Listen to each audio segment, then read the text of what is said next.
மன்னா, மனம் திரும்புங்கள், அப்பொழுது பிழைப்பீர்கள். சாகிறவனுடைய சாவை நான் விரும்புகிறதில்லை என்று கர்த்தராகிய ஆண்டவர் சொல்லுகிறார். எசேக்கியேல் 18ஆம் அதிகாரம் 32ஆம் வசனம். ஜெபம். எங்கள் தேவனாகிய கர்த்தாவே, நீர் சாகிறவனுடைய சாவை விரும்பாதபடிக்கு அவன் ரட்சிக்கப்படுகிறதையே விரும்புகிறதற்காக உமக்கு ஸ்தோத்திரம்.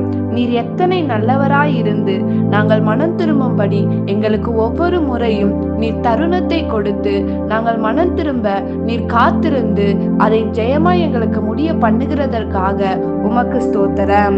நாங்கள் பிழைக்கும்படி எங்களுக்கு மனம் திரும்புகிற இருதயத்தை ஒவ்வொரு நாளும் கொடுத்து நித்திய ரட்சிப்பை பெற்றுக்கொள்ள உதவி செய்யும்படி இயேசுவின் நாமத்தில் ஜெபிக்கிறோம் நல்ல பிதாவே. ஆமென்.